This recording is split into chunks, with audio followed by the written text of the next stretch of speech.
Hello everyone, welcome back to World Africa and the World. My name is Oreoluwa Ojelade and I'm your host for today while Pete is away. I am really excited about today's episode because we're going to be talking about Black history, storytelling, archives, and the importance of preserving community memory. Today I'm joined by Ophelia Dos Santos, former Kumbukumbu Project team member and now curator of Black history at National Museum Wales.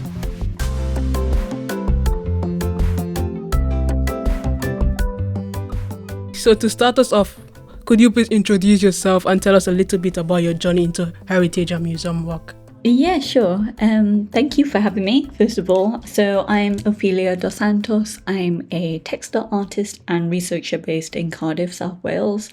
And viewing the world through textiles, my work explores themes of heritage, identity, and culture. And working within Wales is deeply significant to my practice. Wales has a rich history relating to textiles, from things like community quilts all the way to wool and spinning. As you know, there's lots of sheep in Wales, so we have lots of really interesting traditions and practices around wool and creating fabric and art. So I work in a studio in Cardiff Bay, Cardiff Docks, and it once belonged to my grandfather, who was a carpenter as well as a musician. And so it was a bit of a man cave when I first, started out there. It's a bit like a shed, but now it's looking more cute. And working in this space that my grandfather once worked from, I think a lot about our shared West African Portuguese roots. My grandfather, his grandparents were from Cape Verde, or Capo Verde. My pronunciation isn't very good, but which is a small island off the coast of Senegal. And it was once a colony of Portugal. And so hence I have the surname Dos Santos, and I am here in Wales today, which is a bit confusing when people, when you say that you're Welsh and you have African roots, because Dos Santos is not an African name, it's not a Welsh name. And so, I think a lot about our shared heritage and its influence on our work.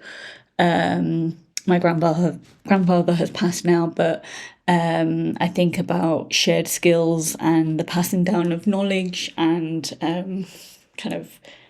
creativity and craft through spending time with people and sharing skills. And so, I mostly work in textiles, but I also do a lot of research relating to local history around kind of migration industry, and again textiles. And what you probably already know is Cardiff was once one of the largest kind of global trade ports in the world for exporting coal. And this industry brought in a lot of different people from all over the world. And this is partially why my ancestors ended up in Cardiff. So they would have been brought here through working on boats and ships. And they would have settled here in Wales. And so really interested in Black history, in ethnic minority history in Wales, and challenging kind of Eurocentric narratives of Wales, and also kind of looking at things like empire and colonial history. And to give you some context, I once worked at the Glamorgan Archives here in Cardiff, and I think that was like a great insight into how kind of you can learn about history through documentation, images, how that can kind of inform your artistic practice.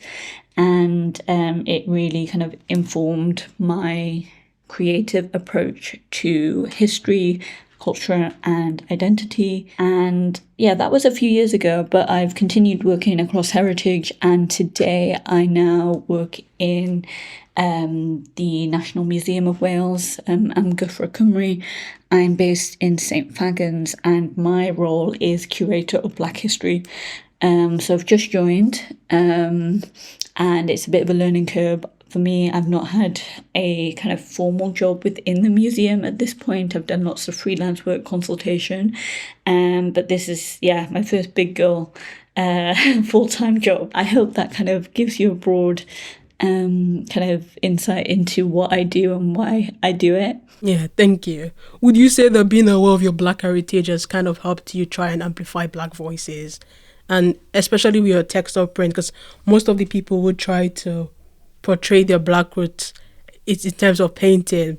You're the first person I personally have seen use textile. Was there any reason for like the use of textile? And would you say your heritage, your grandfather being a driving force for you to try and amplify Black voices? Yeah, definitely. I think as most artists do, they do some sort of reflection and they turn inwards to kind of understand the world.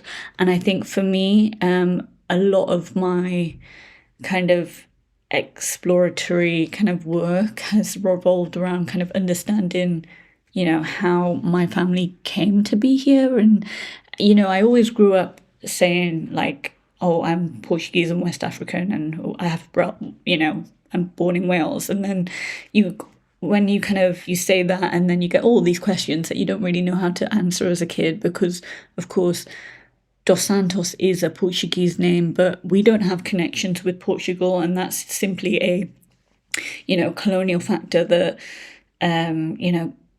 Spain and Portugal were one of the first nations to colonize much of Africa. And so when I do have these conversations, it's like you feel like you have to kind of contextualize them with that sort of narrative, and like also helping people understand that Black and brown communities have existed in Wales for hundreds of years, and it isn't a modern kind of wave of Black and brown people coming into the country. It didn't even start a Windrush in the 50s and 60s, or after the Second World War. People were here much earlier than that. For example, my great grandparents were married in Byd-eang in 1924. And we have a beautiful picture of that. And so when people are like, oh, so where's your, where are your parents from? I'm like, we've been here. We're Welsh. We've been here for a very, very long time. Through kind of my own story, that's kind of how I came to being interested in storytelling, Black and brown perspectives through my work, and really highlighting those and making sure our communities feel that they are celebrated within the spaces of museums and art institutions, archives and galleries. I think as well there's probably a bit of there needs to be some demystifying of museums and galleries. Like, a lot of people don't really understand that you can just email that archive and be like, I want to look at these documents. It feels like a little bit academic, and I was never very academic. I've always been an artist, and so I didn't realize you could go and use these libraries, or go and request an artifact or an object and be like, I want to look at this. Like, the things in museums belong to all of us. They're not kind of meant to be hidden away. Yeah. So would you tell me why you're actually particularly focused on using fabrics? Because you mentioned that you've used fabrics to like showcase culture. I've always been an artist, as I said, and coincidentally, my grandfather was a carpenter and then my father is a stonemason. And so now I'm working in a craft that's also very historical and traditional, hand embroidery. It's very, it's been around for, again, centuries, decades. I don't know if it's kind of like maybe inherited a little bit. I've always been very encouraged by my parents to follow creativity, and I found painting and drawing to be a bit flat and boring. I was always interested in fashion and like things that are more sculptural or textured. And so I think that's how I got into textiles. I originally got into textiles in high school, so I really enjoyed that. And then I went on to study textiles in university. I studied textiles design for fashion and interiors. And beyond that, you learn about one of my kind of favorite things to do is to learn about textiles from all over the world. And textiles is universal. We all have stories and traditions to do with textiles, whether that's West African kind of printing, dyeing techniques, or whether that's Chinese or Japanese kind of embroidery, weaving techniques, wool spinning in Wales. There's all of these different kind of traditional practices around textiles, and I find that fascinating. And so I think textiles is a great way, a really accessible way of talking about heritage, because we can bring so many different stories, and cloth comes from all over the world. And so, yeah, it's a great kind of like stepping stone, I think, to learn about culture and history, because we can talk about traditional dress, for example, the Welsh costume, or we can talk about,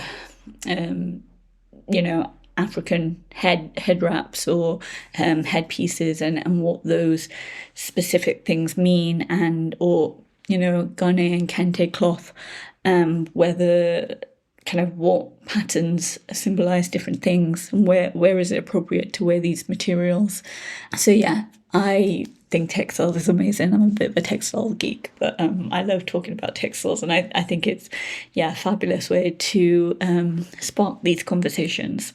So you mentioned from this conversation how your family has made you know more about your heritage, and I could sense that your family probably educated you more about like your culture. Would you say that there's a gap with the education and public spaces talking about Black history from your own perspective? Definitely. I mean, I didn't learn anything about Black history at school. I mean, I think Black history only really came after 2020 and the BLM movement. Unfortunately, like that is, it's just so recent. I think within our own communities there's been a sense of preserving history and culture, and whether that's things like Byd-eang Carnival here in Cardiff, or going to church on Sundays in your communities, whether that's attending parties or celebrations. I think within the community itself, there's so many ways that we have preserved our histories. But whether that has entered really the mainstream is another question. I also think that maybe there is a misconception that Black and brown communities only exist within South Wales, but there are Black and brown communities, across Wales, and that it's not just Cardiff alone. Yeah, I think it's important that we challenge these perspectives, and institutions like the museum are in a pivotal space to be doing that work. Of course, within these spaces, there's a lot to do with like funding, and there's a lot of kind of bureaucracy within museums, galleries, and all of that to get things done. And what I've noticed just starting this job is that you can have lots of ambitions, but sometimes it is, it's a big institution, and so you can't just walk in and be like, we're going to make this an anti-racist, we're going to decolonialize the entire collection. But it can't be done. It's not things that can be done overnight, and it's things that really need to be implemented like system-wide, like nationwide. It can't be down to, say, one museum or one artist to kind of explore these things. It's definitely more of a community effort.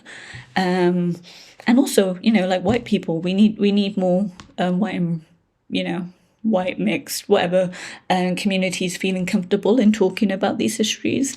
What I also didn't mention is with my job with the Sahara Advisory Panel, when we worked on Kumbukumbu, which means memories in Swahili, we did a lot of practical in-school workshops, pairing artists from the Black and African community here in Wales to schools to discuss these topics, and kind of hopefully giving teachers a bit more confidence in talking about subjects around race, ethnicity, migration, because it can be difficult for people to talk about these things without kind of maybe not having the language to do so, or maybe not having the historic understanding of Wales to kind of be like, oh, kids, we're going to learn about this Black figure in history. So yeah, there's still a lot more work to be done, but places like SSAP and, the National Museum are in a great position to kind of spark those conversations and start that work. I would like us to talk a bit more about the Kumbukumbu Project. So, like, for the people who haven't heard about it, could you tell us why this project was necessary and what were the things you were able to cover and speak about and highlight? The Kumbukumbu Project was born out of the Reframing Picton project with Gufra Cymru, the Black Lives Matter movement, and following Wales's anti-racism action plan.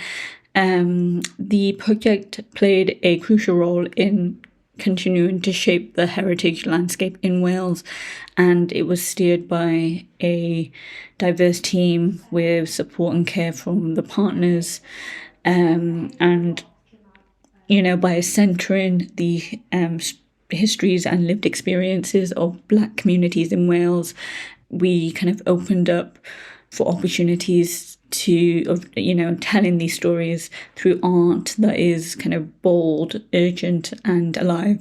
So, I think with SSAP, there's definitely space for them to develop the project, and hopefully that will come about at some point. What really stood out to me with the project was emphasis on memory and oral history. Why was it important for you to speak directly to the people, for them to speak about their stories? Because they are like history books where they can highlight the problem. What was it important for you to go to meet these people and allow them tell their stories by themselves? I think it's to make things more accessible. As well, I think from a institutional museum perspective, some of these histories are missed because there isn't diversity amongst the teams, and that's just like a historic fact, because collecting things for museum has historically been like led by white heterosexual men who have only looked through the world through their own lens. And so oral history storytelling is a great kind of accessible way to have people use their voice to tell their own stories. And as, Black and ethnic minority histories have not traditionally been valued, a lot of those things go missing. They don't get kept, and they don't get preserved in museums. And so what kind of objects do we have when we, what memories do we have when we don't have objects? And that's, people's voices, that's people's memories. It's what they can say, how they can say things through their own kind of, with their own language as well. Like directly, it's a bit more personal rather than to just have things written down, or to have, say, an object represent a person or a community. When you were listening to these people tell their story, was there any particular story that struck to you and was like, oh, I wish more of these stories were amplified and not filtered? Was there any story that's personally struck to you during this process? I actually didn't do a lot of the oral history storytelling. That was Rob and Hannah, as I came onto the project late. But I do remember we did a interview with Keith Morrell, who is the director of the Byd-eang Carnival. And that was a really fascinating subject. He is very knowledgeable about the community, and you do just want more people to hear what he has to say, or like, you want other people to hear it directly from members of the community rather than to hear someone's perspective of a community kind of thing, because that comes with all of its judgments and stereotypes of a specific area. And so when you hear directly from a community member, it really humanizes that story, what is being told. And so, yeah, that was a fabulous interview. I can't think of any others off the top of my head. So now, you mentioned earlier you're now the curator of the Black History at National Museum Wales. And we know museums have had a way of like hindering the actual stories being told. Now you're in the position to like tell or amplify Black history properly. What do you think you're going to bring differently to the scene to help people amplify these voices that have been sidelined over some time, and also give authentic value to real life stories and real life cases that happen? What I should say about my role is that being a curator doesn't mean that you get to come in and dictate, your personal preferences on the museum. Unfortunately, it's part of a way of making sure that our communities are represented within those spaces. And so although, I don't directly speak for the Black community, that's not what I'm saying. I can be a representative and advocate within those spaces.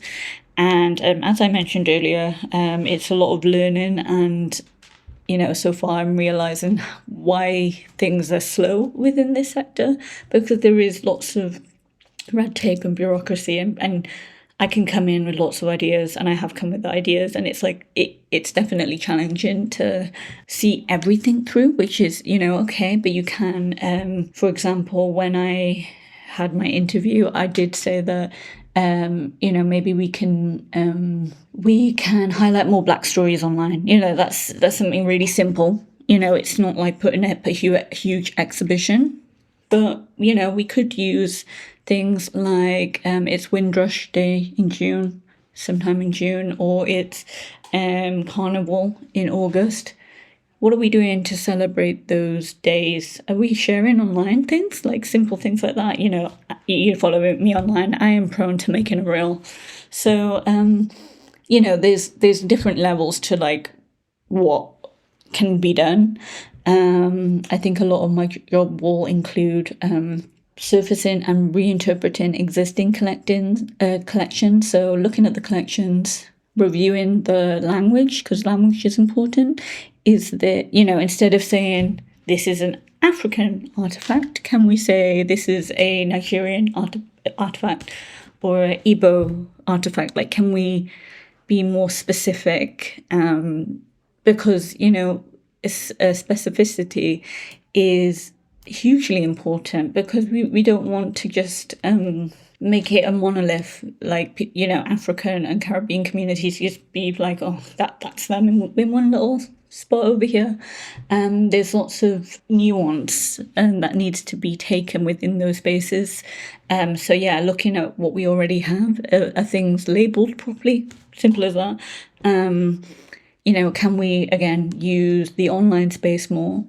Can we, when it comes to exhibitions, like, are there ways to kind of highlight Black histories within other exhibitions? And, for example, the National Wool Museum, they're doing more history, looking at the colonial element of Welsh wool. You might not already know this, but Welsh wool was once used to clothe enslaved people. And so what they're doing is they want to highlight those stories because, they're important. We can't just ignore those stories.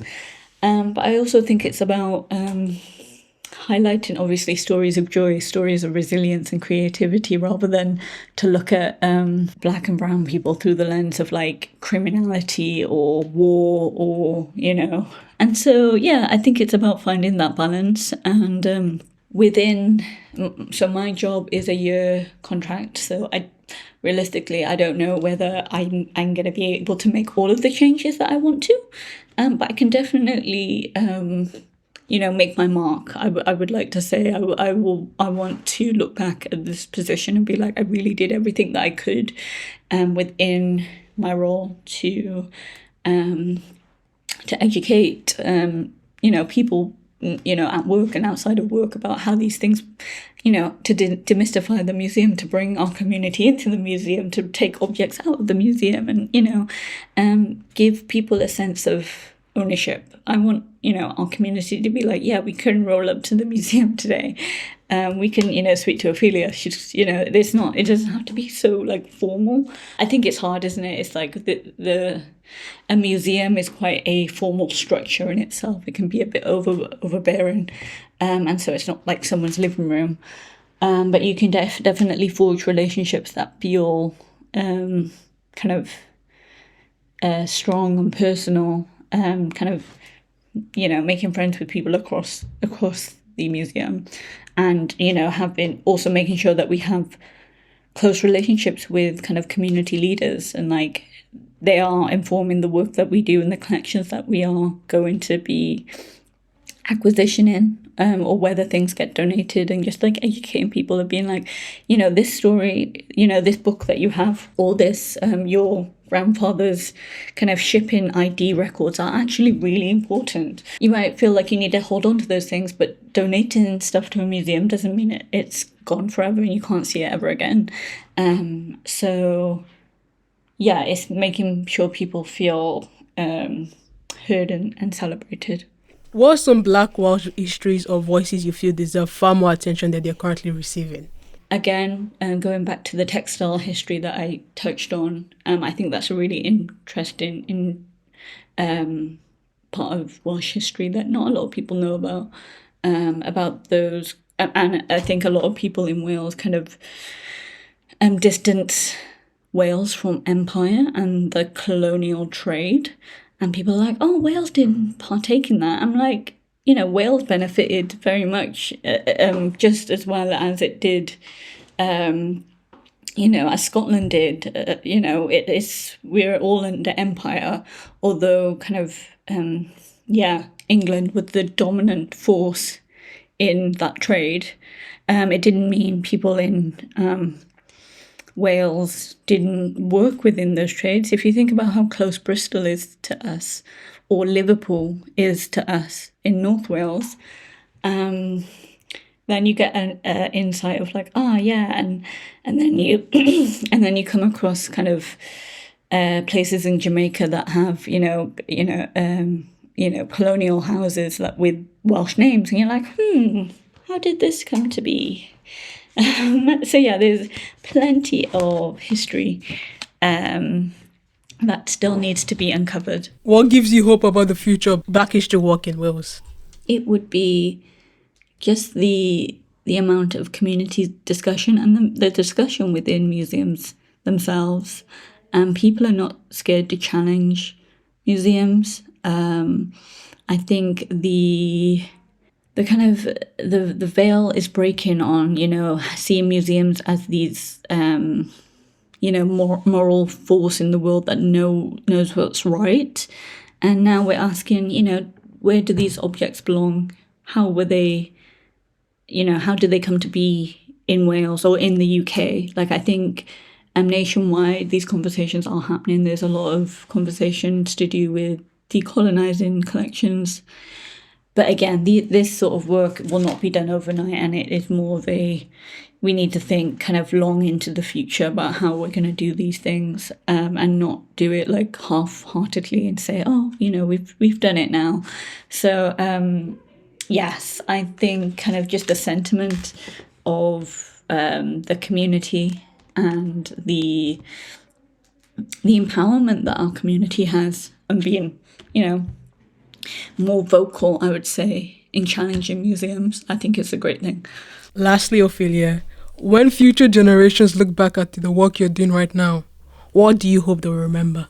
Within maybe my own work, and this might not just be within the museum, but also my textile work, that my work sheds a light on histories that they had never thought about, that are glad that these histories are preserved through art or preserved through research work.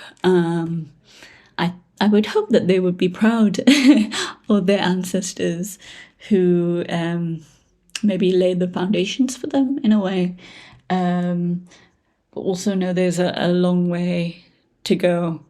Even if you think of like kind of 10, 20 years ago, there's some things that would be very, culturally normal and appropriate that really would not fly today. And I'm sure that in 5, maybe even 2 years' time, there's going to be things that we look back and we're like, why were we doing that? Why did we use this language? Why did we do this and that? So I hope they look at us with grace as well.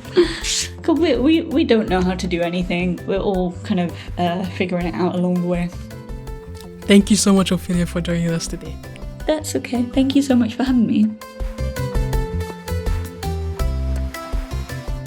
Thank you so much for joining me today, Ophelia, and for sharing your experiences and insight. It's been such an important conversation, and I really appreciate your time. And thank you to everyone for listening. I hope you enjoyed this episode and learned something new. We'll see you next time.